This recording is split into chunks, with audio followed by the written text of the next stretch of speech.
Thank you, yeah. I go back, a lot of the poems I don't remember writing. It's very strange. Yeah, I understand that feeling. They just come out, they just come out. Yeah.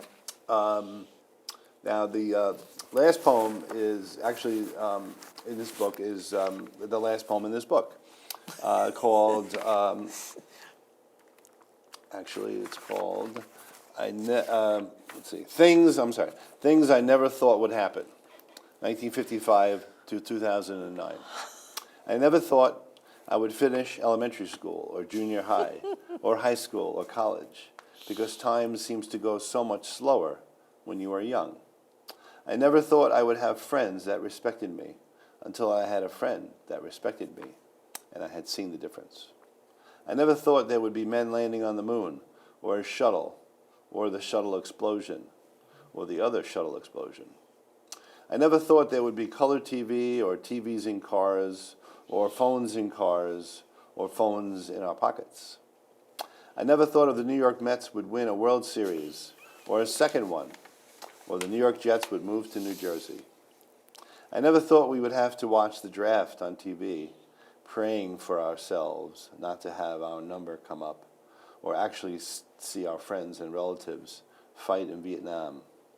I never thought the Vietnam War would ever end and the evil empire, Soviet Union, would become Russia and those other countries, and would we be their friends, or there would not be a Berlin Wall or Iron Curtain, or China would actually be capitalists in communist clothes. I never thought Israel would be attacked, or they would attack back, and we would see a modern-day miracle for 6 days. I never thought our leaders would betray us and lie to us, and that they would be punished, almost.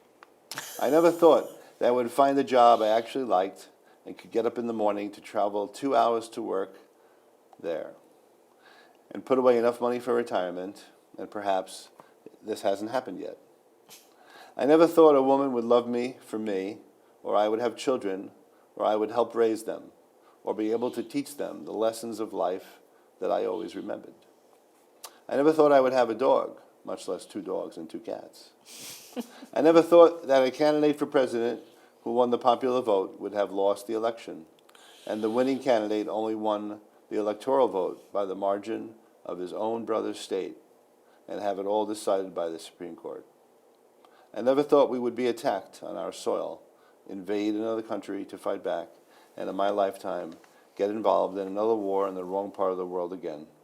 I never thought that I would only have a copay of $15 to go to the doctor, or pay $58 to fill up my gas tank.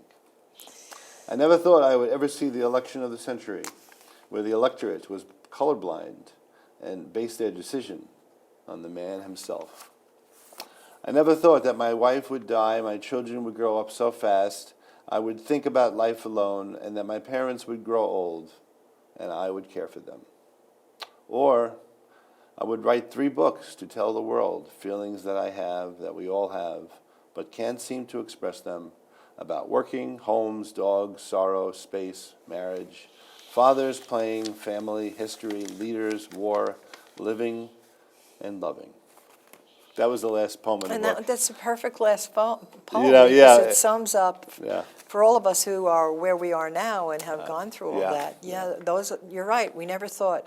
Never. Life happened to us. Unbelievable, yeah. Life happened to us while we were doing other things. I think I'm going to make up a scorecard. Where did life happen to me, and where did I happen to life? Yeah, exactly. Well, yeah. So there's a bunch interesting. of, there's a bunch of those types of poems in there, which I just enjoyed writing this tremendously because I wrote a poem about television.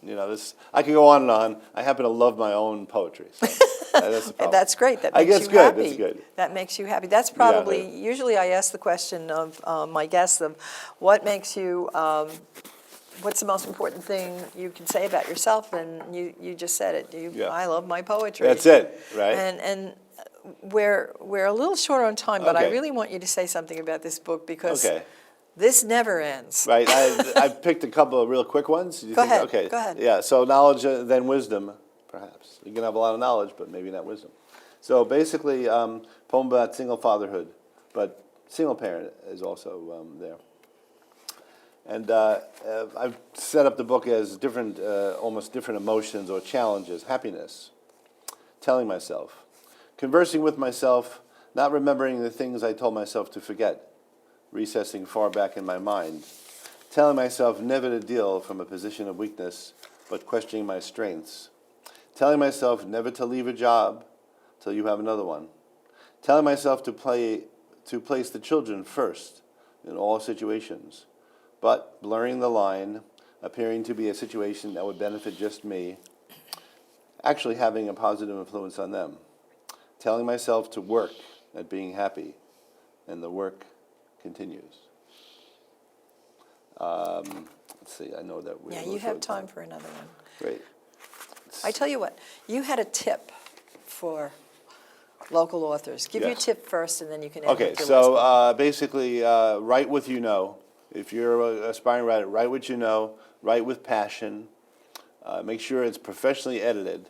And Yes. also, it's very important to join a networking group like the Long Island Authors Group. You meet a tremendous amount of people, great people like yourself, Thank and you have an opportunity to sell your books and learn a tremendous amount of information that will help you in your writing career. And that's www.longislandauthorsgroup.org, no capital letters, Right. one word. Exactly, Okay. exactly. And your last poem. Yeah, last poem. And this is one I really very heartfelt. It's called, the topic is being grateful. It's called Faith. Faith is knowing that someday you can climb out of the darkness and into the light of the day, when your every waking thought is not whether you can make it through the next day, next month, or next year, but that you can look into the future and see it as bright. This is the promise of having 3 children, and how much they have given, and how much they deserve the bright future they have given me. So, That's as you said, beautiful. they have kept me going. Sure. And Sure. It's the next, I think it's genetically programmed in us that next generation keeps us going. absolutely. Yeah. That's really, to me, the key of life is passing on the knowledge, passing on the good things Right. to the next Yeah, generation. exactly. And I'm sure your kids love your poetry. They do, and they're my biggest, Fans. champs. Yeah. Yeah. Good. Thank Jeff, you so much for thank the time. I you. appreciate it. Thank you. Thank you.